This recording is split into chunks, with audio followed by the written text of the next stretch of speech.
Like, we can't find healing by helping others if we're neglecting our own sacred soul and our own sacred body. We don't think about the whole map of intimacy that Allah has given us to explore. So I tell Muslims, the initial times you have sex, don't expect it to be mind-blowing. It might be mechanical. When we're born into this world, we're not really ashamed of our bodies. We're running around naked as toddlers. But, soon enough, the world teaches us to be ashamed of our body parts, especially when we're going through puberty. I believe that the verse about purity, like the pure women are for pure men are for pure women, that verse, according to scholars, to most scholars, that's really referring to character, not referring to virginity. So a common question I get is, what do I do when I feel like I want to masturbate, which is defined as self-pleasuring? What do I do when I feel tempted to view pornography? What do I do if I'm single and 40 and I'm not married and I have sexual desire? And there's misunderstandings at first. Learning about your body leads to curiosity, when the opposite's true. Learning about your body will help you make decisions in line with your faith tradition. Oral sex and anal sex, are those haram?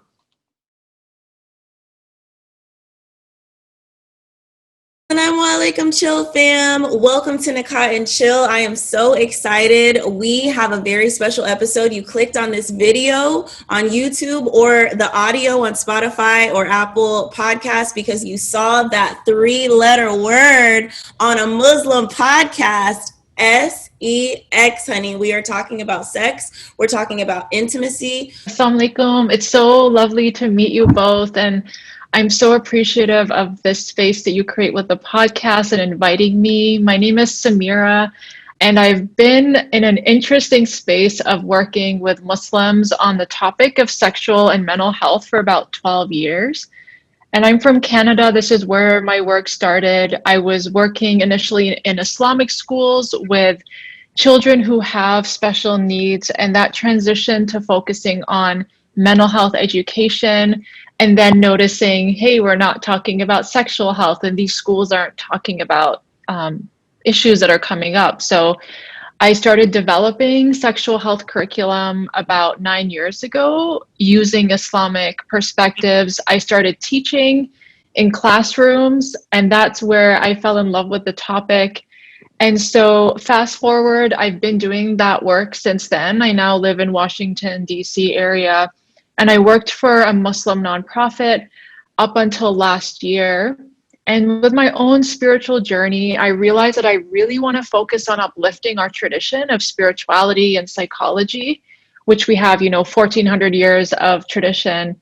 And I really want to help Muslims feel grounded in who they are, and then to learn about sexual health. So I started Sexual Health for Muslims last year for my own well-being, to be centered first, and then to support other Muslims. So my website's sexualhealthformuslims.com, and I'm really active on Instagram. I'm a business, and I'm also helping provide free content. So, and you guys, she did not lie when she said that. I mean, because of your Instagram, I know that you have clients who value you, but literally, like, just going on your website, I mean, you provide so many free resources to the ummah, and that's what we need. And I commend you for literally dedicating your time and your career to this message. By the way, are you single, honey? Because you cute. Oh, no, I am married. Alhamdulillah. Thank you. Okay. I'm married. I am very transparent about being previously divorced, so I talk about that. But alhamdulillah, I'm remarried for 5 years, and my husband's a fantastic support, alhamdulillah. We've done many polls on Nikah and Chill with hundreds of responses. Some of the most engaged questions have been about masturbation, about oral and anal sex. Do brothers prefer virgins or non-virgins? And if so, how do we approach that conversation? Can you give me any sort of information on the Muslim version of what is masturbation? How do we approach these conversations, and what's the frequently asked questions maybe that you get pertaining to these topics? So, for example, a lot of us will say, as Muslims, we know that masturbation is probably discouraged mostly, right?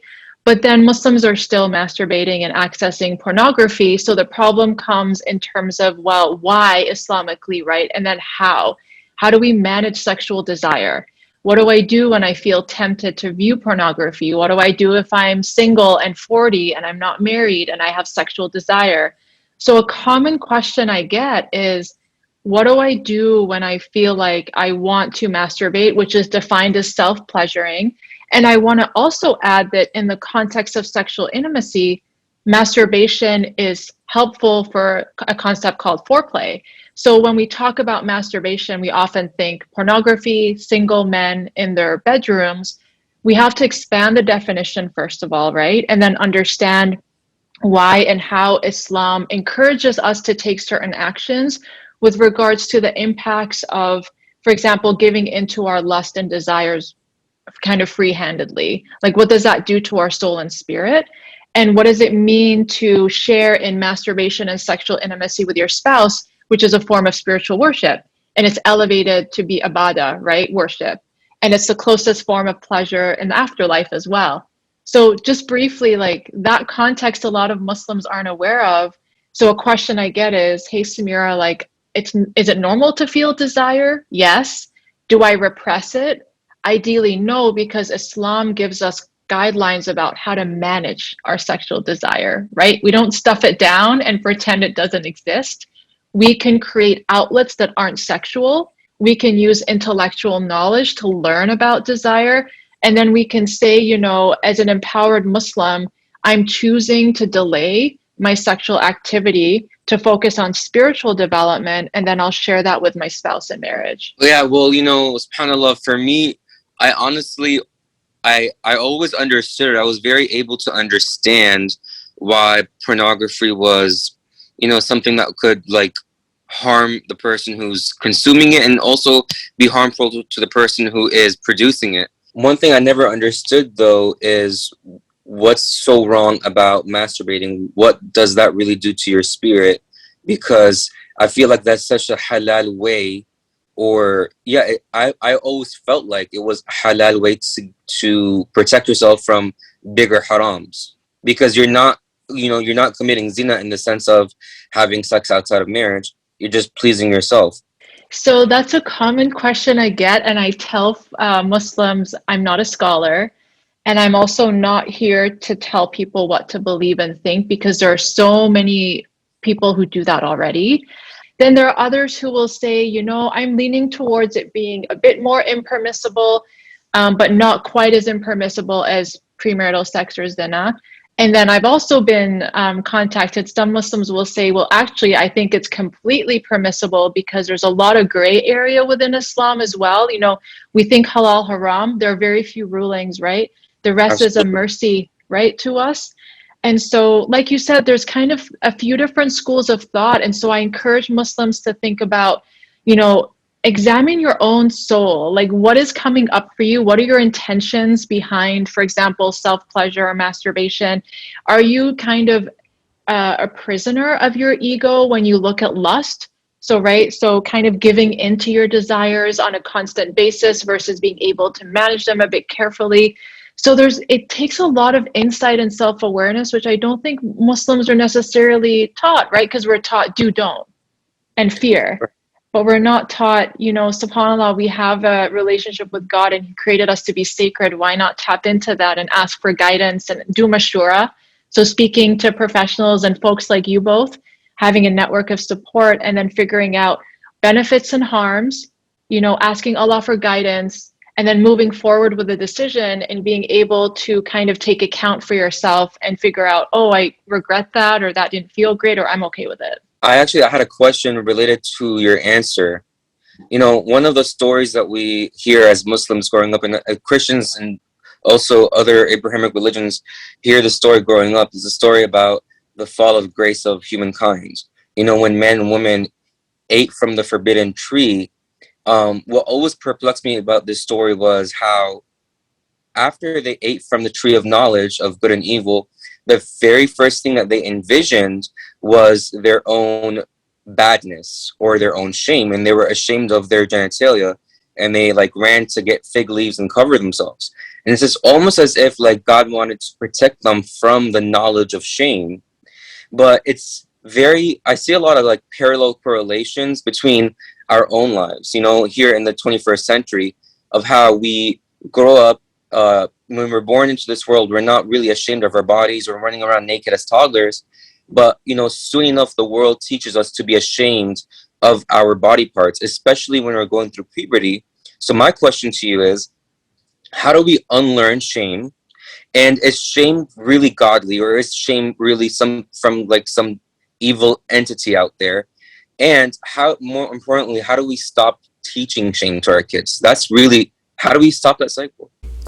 Today's So Chill sponsor is Stay Covered. Stay Covered is your one-stop shop for your favorite ways to stay easy, breezy, beautiful, and covered. From covered dresses, bikinis for swimming, and even Muslima accessories, Stay Covered and Nikah and Chill has got you covered. Because when you use code Nikah and Chill, you'll get 25% off. Make sure to follow Stay Covered on social media now at STAE_covered and shop_STAE covered. For more ways to chill, subscribe to Nikah and Chill everywhere and help us support small and Muslim businesses alike. Jazakallah khair. Yeah, mashallah. Thanks for that question. Shame is probably on the top two categories of topics that I receive questions about, and I've created some posts about it. And I'm actually doing some research because Christian counselors and therapists have extensively looked at religious shame and sexuality, and I'm trying to pull from that and look at it Islamically. So your question is simply answered by saying shame is not Islamic. It can't be, because it contradicts the fitrah, the sacred nature with which Allah created us. There's a difference between shame, which means that we feel inherently unworthy with our bodies and sexuality, and choosing to be modest and mindful about our bodies. There's a complete difference. And we have conflated the two, right? Just as you said, because unfortunately, with all good intentions of communities and our parents, and I'm an immigrant, so I'll speak to being an immigrant. When parents are trying to protect our Islamic identity, concepts are taught in very black and white ways, right? So do X so that Y doesn't happen. And there's misunderstandings at first. Learning about your body leads to curiosity, when the opposite's true. Learning about your body will help you make decisions in line with your faith tradition. There is kind of this West versus East dichotomy where we're Muslim, we don't do that, we don't dress like that. And there's an othering that happens, and that creates shame, because then the way parents even chastise their children creates shame, right? Yeah. So God will punish you if. It is not good if you do this. A bunch of like X equals Y without how and kind of the reasoning behind it. So I work a lot with parents, and I tell them, I understand it's scary, and actually it's your obligation as parents to equip your kids with sexual health knowledge. First of all, for safety, because child abuse happens. Second of all, if we can embrace the sacred way in which Allah created us, we're born with genitals, right? We're not sexual from birth to death, but we do have them for hygiene purposes and toileting, like when we're young, incorporated into learning about wudu, in terms of hygiene, in terms of bathing, in terms of clothing behind closed doors. These are all Islamic in nature and practical. So I tell parents, normalize the conversations about body in relation to Islamic skills and in relation to preparing your kids to share an intimacy in marriage. Because we don't want, which is what's happening now, Muslims feel like their sexual bodies are disconnected because there's shame. Wow. There's fear of sex. There's also a lot of misunderstandings from pornography that happens. We need to provide counter narratives. Absolutely, like shame and Islam do not go together, and they've been conflated, and there's a lot of damage happening within marriages as a result. Wow. Thank you so much. Oral sex and anal sex, are those haram? There's a great book called Islamic Guide to Sexual Relations that was written by a British scholar. And I often refer Muslims to that book. Wow. That book covers everything under the sun about sexual intimacy, including oral and anal sex. I'll summarize and say that oral sex comes down to it being a preference in which spouses should be speaking to each other about comfort levels, hygiene practices, and also in terms of whether it's pleasurable or not, and whether there's kind of an expectation, thanks to pornography, thanks to society, where spouses feel pressured. And no one should feel pressured to do anything, right? Because pleasure is kind of a large map, and we should be able to explore it without feeling pressured. Islam seems to be a little bit more cut and dry in terms of anal sex. And I think a lot of people already know that. And I will probably refer people to the book that I recommend to kind of understand hadith about why. And then we can kind of use our intellect to figure out, okay, this is my understanding and this is what feels right for me as a Muslim. To follow back on the original question, a lot of people in the poll were saying that, you know what, I do prefer a virgin, even though I'm non-virgin, or vice versa, for when they get married. You know, there's obviously an ayat that says the pure is for the pure, you know, and so I think that sometimes people have this interpretation that means I am not worthy of a non-virgin. And then also, you know, even just the taboo of why are these virgins wanting non-virgins, even though, you know, I'm sure if that's their preference, that's their preference, and then vice versa. So I find that to be super fascinating because everyone is super focused on the letter of the law of Islam and not looking at the spirit of the law. How was Islam practiced at the time of the Prophet, peace and blessings be upon him, and the Sahaba, his companions? So interestingly, who was the Prophet's first wife? A divorced woman who was 15 years older. I'm really fascinated by this construct of virgin because ultimately our past sexual experiences are between us and Allah. And we also have an obligation to ensure that if we did have past sexual experiences from a physical health reason, sexually transmitted infections, for example, that we're being transparent with our future potential spouse. That's a legit concern that Muslims aren't speaking about because we're not taught about STIs, right? So I think there's a line between this construct of virgin and how much we are obligated to reveal of our past, because it is between us and Allah, right?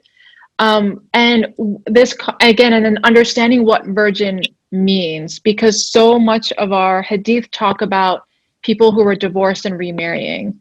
And why is there this construct of people even having a checklist item for their spouse of being a virgin? I think there needs to be looking at historical context of hadith and verses, because Islamic revelation is there for a specific time and reason. And oftentimes we kind of bring that to the present moment without understanding that there are scholars of hadith and scholars of the Quran. Like, so I'm more of the mindset of I want to dig into that a bit more. And are people, Muslims, misusing that verse to shut down potential marriages because they deem somebody not to be a virgin? Like I find a lot of Muslims misusing Islam. And so I'm just curious about asking people, like, what is your intention behind that? Are we understanding the spirit of the law Islamically at the time of the Prophet, peace and blessings be upon him? And how much harm is it causing when we're having this kind of virgin ideology brought forward? Do we understand the actual Islamic concept of that? And so that's kind of my thoughts around that. I believe that the verse about purity, like the pure women are for pure men, pure men are for pure women, that verse, according to scholars, to most scholars, that's really referring to character, not referring to virginity.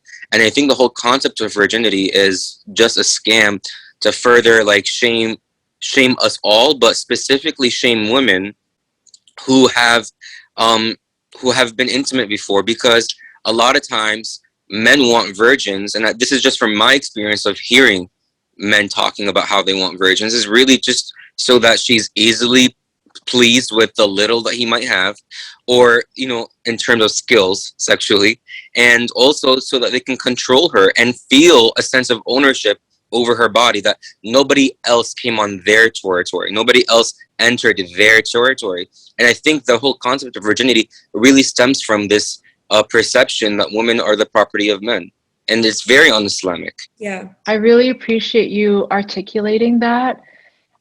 because it is an absolute issue. And as you said, it also makes me realize how little Muslims understand about sex and pleasure when they believe that, like you said, that women are pleased with what little they offer. Like they completely don't understand female sexual pleasure, which is an issue, right? So I really appreciate you articulating that. And especially when the hymen is spoken about, especially in some subcultures of Muslims, and I've spoken about the hymen, it's an un-Islamic construct that I think is kind of puritanical and comes from pure like Christian kind of patriarchal perspective. There's nothing in Islam that talks about the hymen. So I really appreciate you articulating that. It's a huge concern. Communication during sex. As Muslim women, we're taught that pleasing our husbands can help us even reach Jannah. Is there importance in communication? And then likewise, what's his communication supposed to be towards us as women? Yeah, great question. So let's begin with understanding Islamic rights of spouses with sexual pleasure. Oftentimes, it's spoken about in one direction, wives pleasuring their husband. In that book that I mentioned, Islamic Guide to Sexual Relations, the scholar who wrote the book actually says that it's really important that wives are pleasured first, rather than the men being pleased first. So doesn't mean that female pleasure equals all the time orgasm, because that's what's often spoken about. It means though that concepts such as foreplay and understanding your wife's sexual map, because every woman is, Allah created her to be different. So there's actually verses that say to pleasure your wife first before you're pleasured. And if the husband is pleasured first, you can't leave your wife hanging. It actually says that in Hadith. The sunnah of sex and marriage can't contradict the sunnah of marriage itself.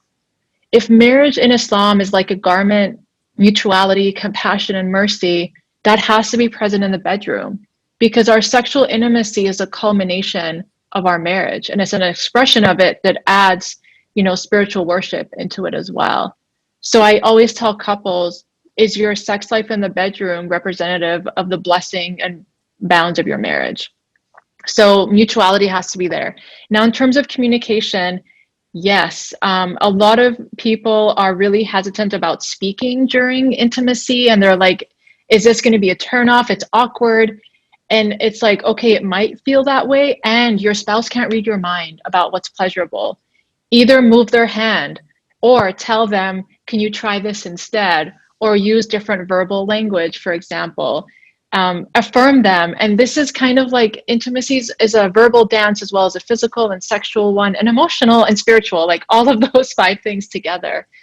And so I often tell couples, before you get married and before you're intimate, talk with each other about what you're worried about, what you're looking forward to. If you're not comfortable with certain things on the wedding night, right? There's no religious scripture about intimacy and sexual intimacy and intercourse on the wedding night, right? It's not a requirement. So we have to be able to talk and gain skills. And it is literally one of the most vulnerable things spouses can do. And I'm sure a lot of Muslims are worried about this, but give yourself compassion that it takes time to build comfort, and that your sexual intimacy and pleasure changes over time. So that's why communication is important, right? Especially with women, as you give birth to kids, for example, as you age and hormones change, pleasure is going to change. And same with men who have hormone fluctuations and stress, right? So just talking about intimacy is so important, because then research shows if you're comfortable communicating about intimacy, it becomes more pleasurable in the bedroom.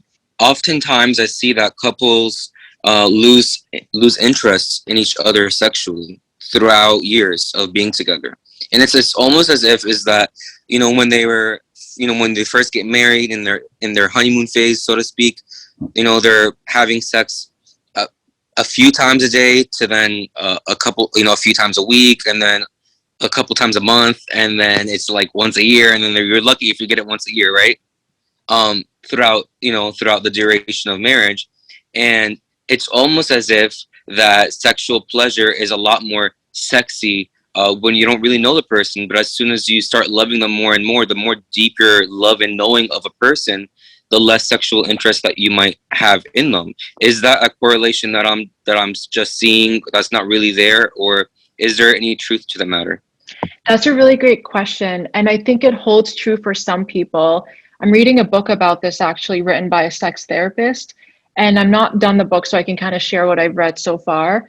Is that the more comfort you gain with your spouse, which is what you want, right? You want them to be that emotional support. Like for me, my husband is my fallback, right? My support, my best friend.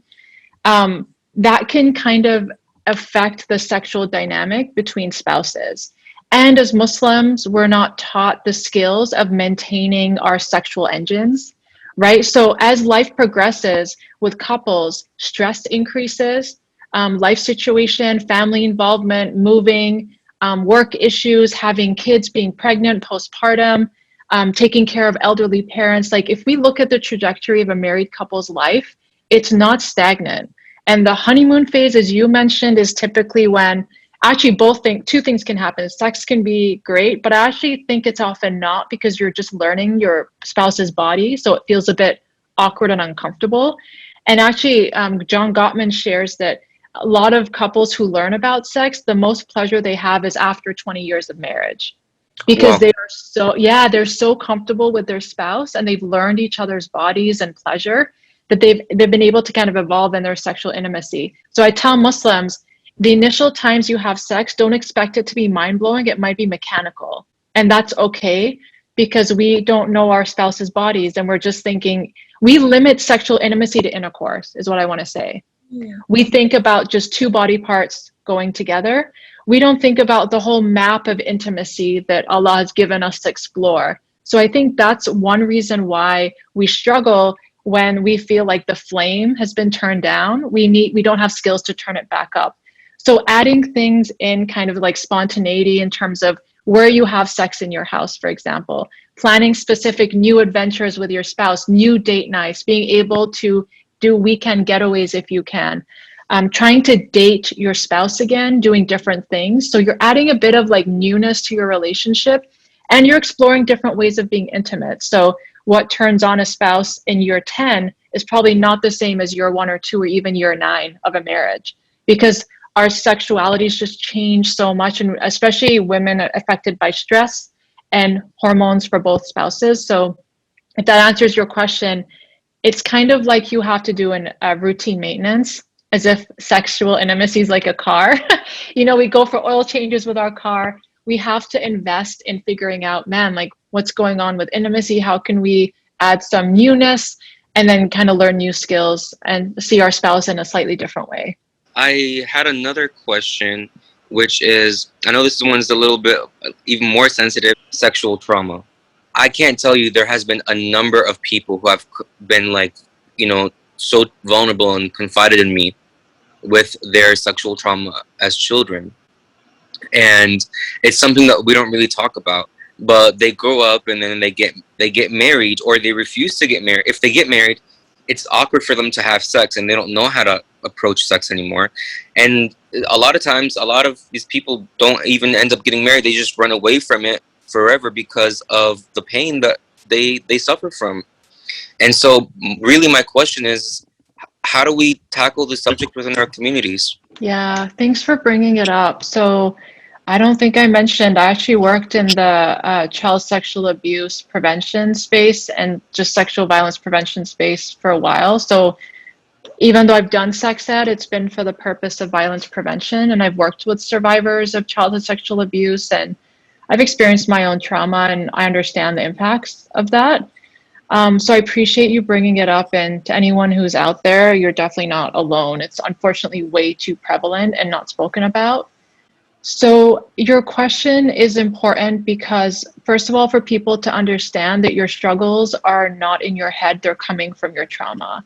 So especially as children, the brain remembers traumatic memories strongly to help us with survival. And oftentimes the body, as the book is called, the body keeps the score, because our body remembers things through our senses and our muscles and our nerves to help us, and our brain doesn't remember details to protect us.